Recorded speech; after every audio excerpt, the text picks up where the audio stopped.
जय हिंद जय भारत साथियों, वैष्णवी ग्रुप के यूट्यूब प्लेटफॉर्म पर आपका हार्दिक स्वागत है।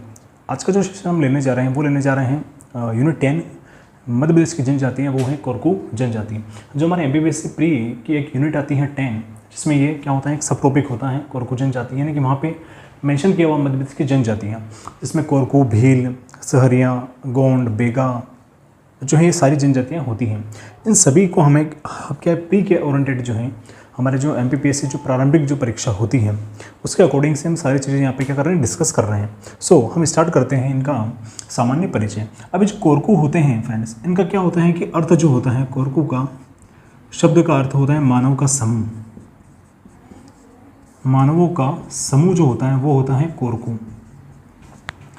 और ये जो कोरकू होते हैं, ये जो प्रजाति होती हैं ये होती है प्रोटो ऑस्ट्रेलाइट प्रजाति होती है।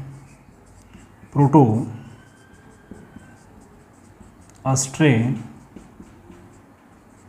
ऑस्ट्रेलाइट प्रजाति होती है। और इनकी जो शाखा होती है ये होती है मुंडा या कोलेरियन जो होती हैं, उनकी जनजाति की शाखा होती है।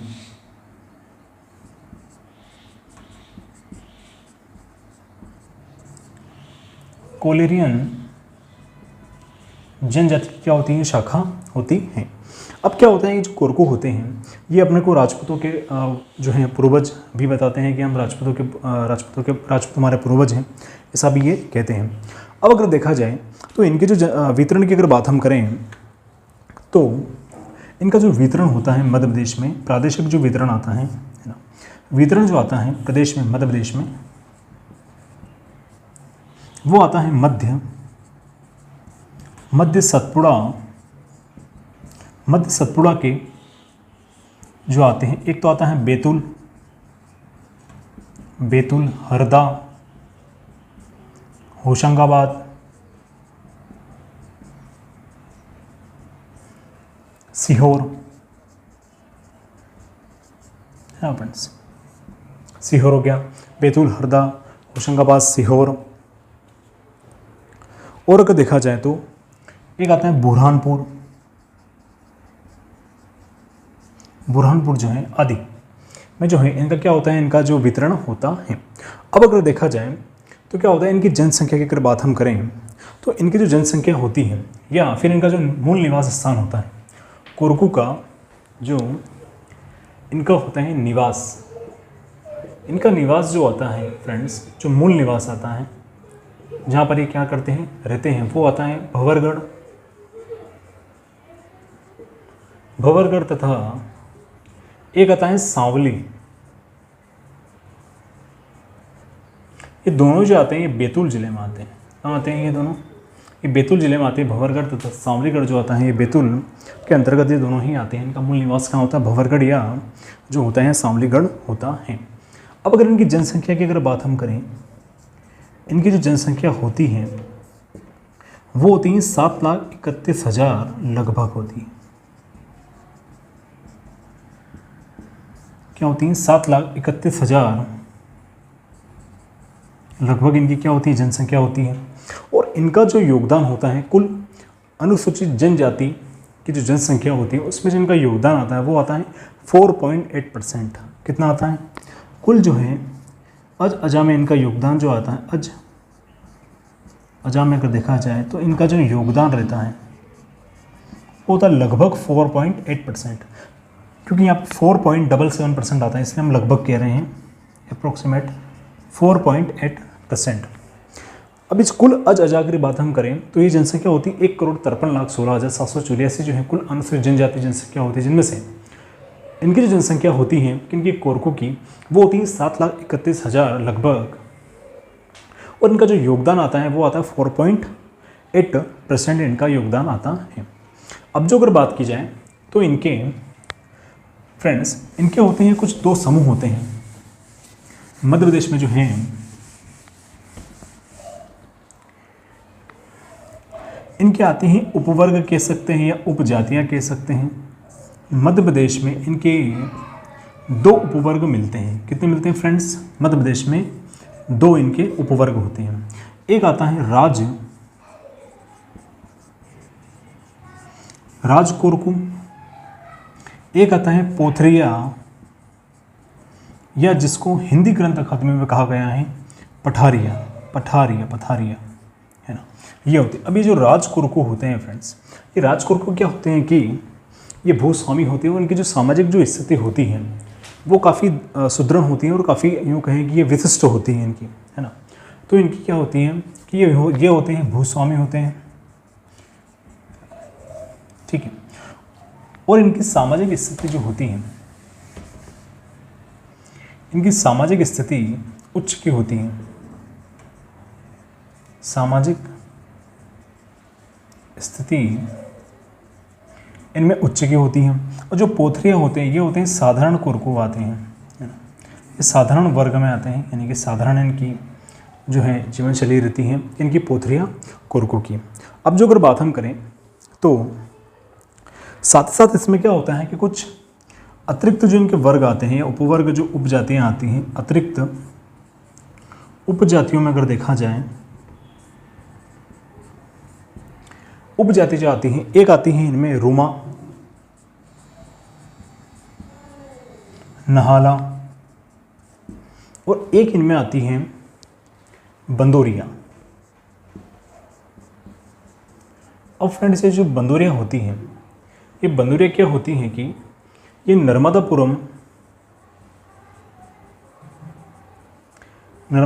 के जो हैं अगर देखा जाए सतपुड़ा क्षेत्र में रहने वाली होती हैं। सतपुड़ा क्षेत्र में क्या होती है बंदोरिया जो उपजाति होती है, वहाँ इनका क्या होता है, इनका जो है इनका निवास होता है कहाँ पर, सॉरी सतपुड़ा नहीं, पंचमढ़ी, नर्मदापुरम के पंचमढ़ी में इनका क्या होता है, निवास होता है। अब जो अगर देखा जाए तो इनकी अगर हम देखें इनके जो गोत्र होते हैं, इनमें कुल 36 प्रकार के गोत्र होते हैं जो टोटम पर आधारित होते हैं, यानी कि कोई वृक्ष इनका जो है गोत्र हो गया, इस प्रकार से क्या होते हैं इनमें इनके गोत्र होते हैं। अब जो अगर बात की जाए तो इनकी अगर बात हम करें तो हम इनकी सामाजिक स्थिति को देखा जाए, इनकी जो सामाजिक स्थिति होती है, सामाजिक जो इनका स्वरूप होता है या सामाजिक व्यवस्था जो इनमें होती है, सामाजिक व्यवस्था इनमें क्या इनका जो परिवार होता है वही पितृसत्तात्मक होता है, पितृसत्तात्मक इनका क्या होता है, परिवार होता है। और इनमें एक सामाजिक जो संगठन होता है, सामाजिक संगठन में एक आती है पंचायत की व्यवस्था आती है, इनमें क्या आती है, पंचायत व्यवस्था होती है इनकी, जिसमें क्या होता है कि पंच होते हैं, क्या होते हैं पंचायत व्यवस्था में होते हैं पंच। पंच में अगर देखा जाए तो एक आता है पड़ियार करके आते हैं, पंच में देखा जाए तो सबसे पहले आते हैं पड़ियार। अब फ्रेंड्स ये जो पड़ियार जो होते हैं, पड़िहार या पड़ियार जिसको कहा जाता है, ये क्या होते हैं कि अति विशिष्ट होते हैं, अति विशिष्ट सम्माननीय क्या होते हैं, ये व्यक्ति होते हैं, है ना, अति विशिष्ट व्यक्ति होते हैं। फिर इनमें एक आता है भूमिका। ये जो भूमिका होते हैं ये होते हैं इनके जो धार्मिक पूजा पाठ वगैरह जो करते हैं ना, धार्मिक पूजा पाठ करने वाले कौन होते हैं, वो होते हैं भूमिका। फिर आता है नेक्स्ट इनमें वो आते हैं पटेल। पटेल जो होते हैं, ये जो पटेल होते हैं ये होते हैं किसके, ये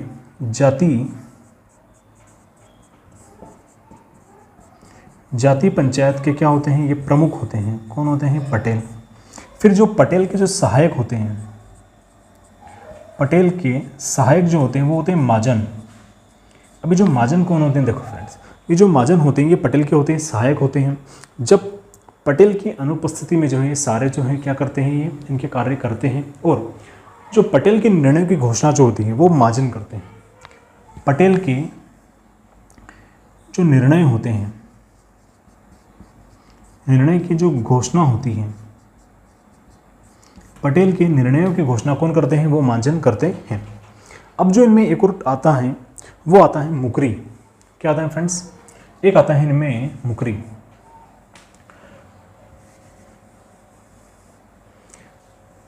अब अब ये जो मुकरी होते हैं, ये मुकरी क्या करते हैं कि जब कोई त्यौहार अगर होता है,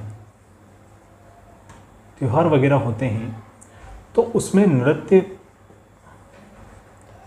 नृत्य करने वालों को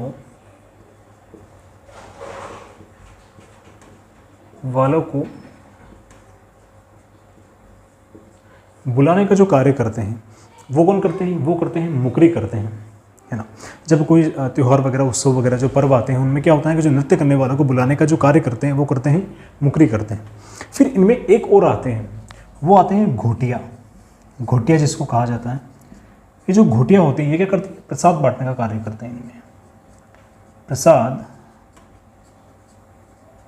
प्रसाद को बांटना, ये किनका कार्य होता है? ये घोटिया का कार्य होता है। सो फ्रेंड्स, ये इनकी सामाजिक व्यवस्था है जिसमें परिवार जो होता है पितृसत्तात्मक होता है। इनके संगठन में जो है पंचायत की व्यवस्था होती है, जिसमें पंच होते हैं, जिसमें परियार जो होता है वो अति विशिष्ट व्यक्ति होता है। भूमिका जो होता है वो धार्मिक पूजा पाठ वगैरह करता है। घोटिया जो होता है प्रसाद बांटने का कार्य करता है। फिर जो पटेल होते हैं वो क्या होते हैं? वो जाति पंचायत के प्रमुख होते हैं, जिसके निर्णयों की जो घोषणा है वो मांजन करता है, और मांजन जो होता है वो पटेल का सहायक होता है। फिर आते हैं मुकरी। जो त्यौहार वगैरह, जो उत्सव पर्व आते हैं, उनमें जो नृत्य करने वालों को बुलाने का जो कार्य होता है मुकरी के द्वारा किया जाता है। अब जो अगर हम देखें तो अब इनमें जो व्यवस्था आती है वो आती है इनकी गांव को अगर देखा जाए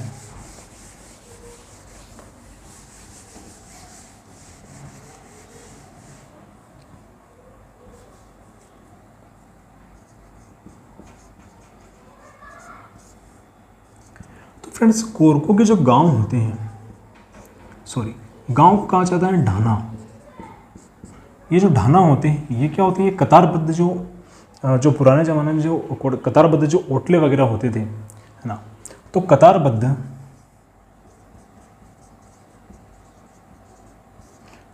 जो ओटले होते हैं उनको कहा जाता है ढाना। क्या कहा जाता है? ढाना इनको कहा जाता है। साथ ही साथ क्या होता है कि इनके जो गांव में जो घर के आसपास, यानी कि जो दीवार, घर जो गेट होता है उसके आसपास जो होता है, क्या होता है कि एक विभिन्न आकृतियों में क्या बनाते हैं? देखो, ये विभिन्न आकृतियां बनाना, जिसको कहा जाता है गुदनी। क्या कहा जाता है? गुदनी उसको कहा जाता है। और ये जो गुदनी होता है ये मांगलिक, यूँ कहें कि मंगल सूचक प्रतीक होता है ना। ये यूँ कहें कि मांगलिक एक प्रतीक होता है। मांगलिक एक प्रतीक क्या होता है? चिन्ह होता है। क्या होता है? गुदनी। मतलब विभिन्न आकृतियों में जो है अपने जो घर की जो दीवार होती है, जो घर का जो मेन गेट होता है उसके आसपास क्या होता है कि विभिन्न आकृतियों में क्या बनाते हैं? ये जो गुदनी बनाने का कार्य करते हैं, यानी कि प्रवेश द्वार के आसपास, है ना। कहाँ बनाते हैं? प्रवेश द्वार के, कहाँ बनाना? प्रवेश द्वार के आसपास।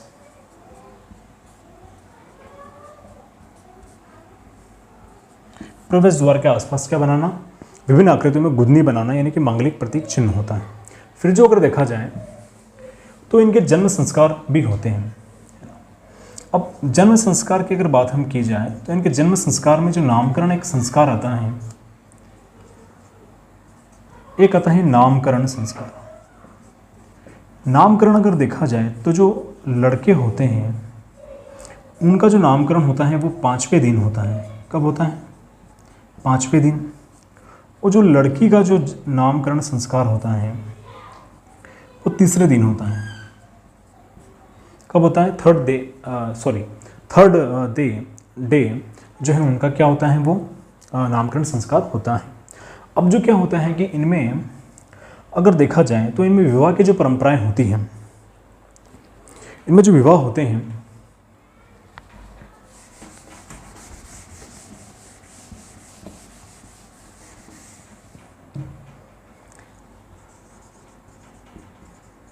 इनमें विवाह में एक आता है, देखा जाए तो लमसेना विवाह तो होता ही है,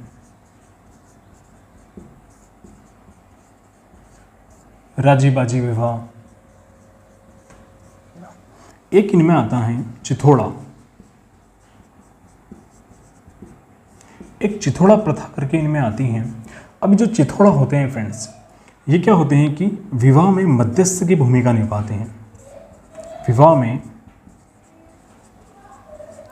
मध्यस्थ कौन होते हैं? वो होते हैं चिथोड़ा, है ना।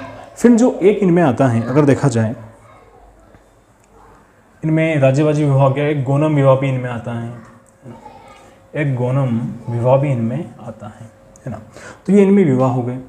विवाह के बाद अगर की जाए तो उसके बाद जो आता है टॉपिक, इनके मृत्यु संस्कार की अगर बात हम करें तो मृत्यु संस्कार में क्या होता है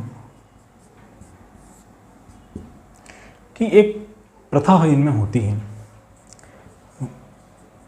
प्रथा को कहा जाता है मंडो, है ना, मंडो या मंडा जिसको, है ना। इसमें क्या होता है कि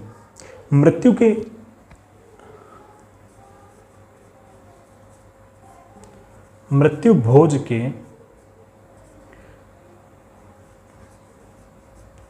दूसरे दिन,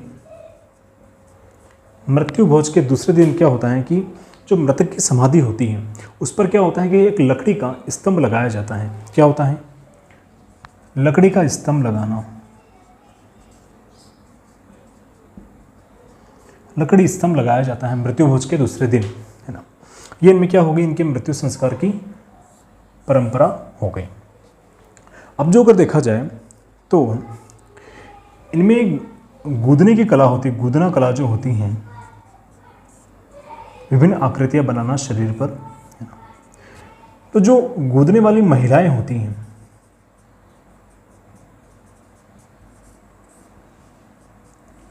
महिलाओं को मुंगनी जो है, महिलाओं को यहाँ पे गूंदने वाली जो महिलाएं होती हैं उनको क्या कहा जाता है? मुंगनी कहा जाता है। अब जो अगर देखें तो इनमें आता है इनकी धार्मिक परंपरा या इनके जो देवी देवता जो होते हैं उनको हम डिस्कस करेंगे।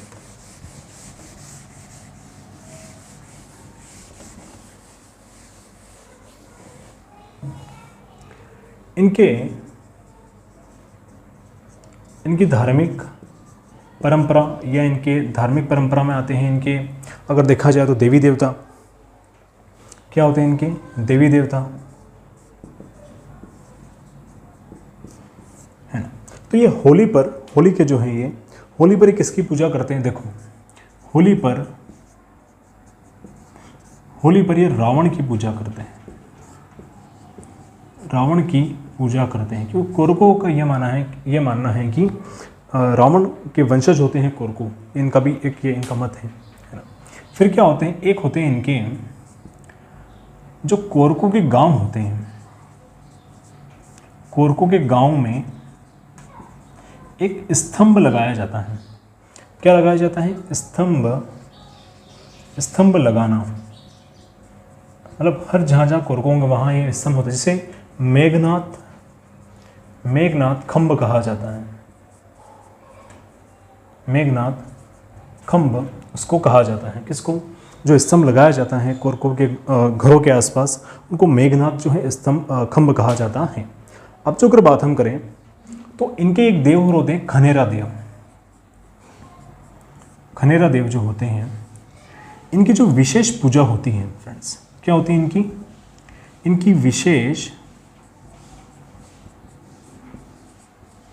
इनकी विशेष पूजा करते हैं दशहरा पे। दशहरे पर इनकी विशेष पूजा होती है और इनकी जो स्थापना होती है ना, वो पश्चिम दिशा में होती है। गांव के पश्चिम दिशा में जो है इनकी क्या की जाती है, इनकी स्थापना की जाती है। और इनका जो कार्य होता है कि इनका खनेरा देव होते हैं, इनका जो कार्य होता है कि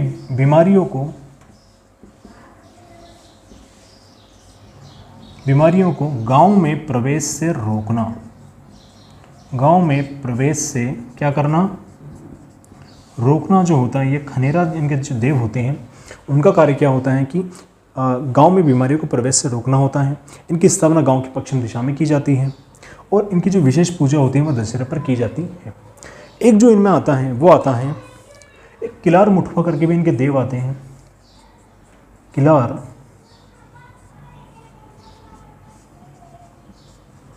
इनके जो है यूँ कहें कि एक प्रमुख देवता होते हैं, प्रमुख देवता होते हैं। इनकी स्थापना जो होती है किनकी, किलार मुठवात जो देव होते हैं इनकी जो स्थापना होती है, इनकी स्थापना गांव के मध्य भाग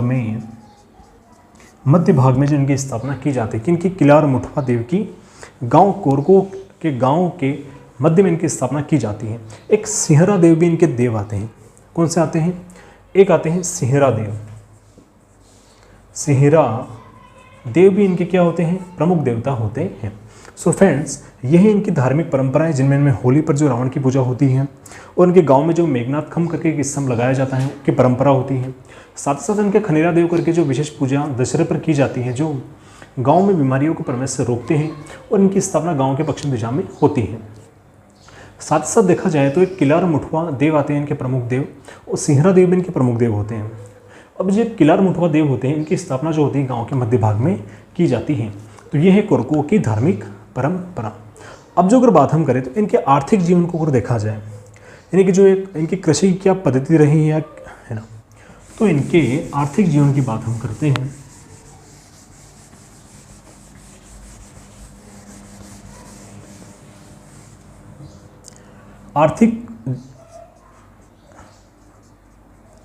आर्थिक गतिविधि की अगर बात हम करें तो इनमें आता है मुख्य जो आता है इनका कृषि, क्या आता है मुख्य इनका कार्य, वो होता है कृषि इनका मुख्य कार्य होता है। और जो खेतों में जो कार्य करते हैं, खेतों में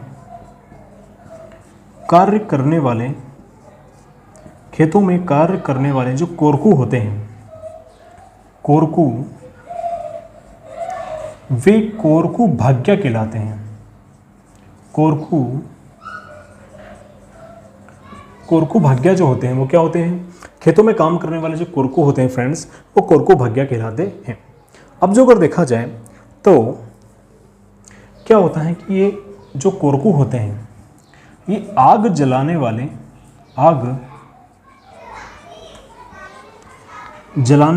पत्थर को क्या कहते हैं,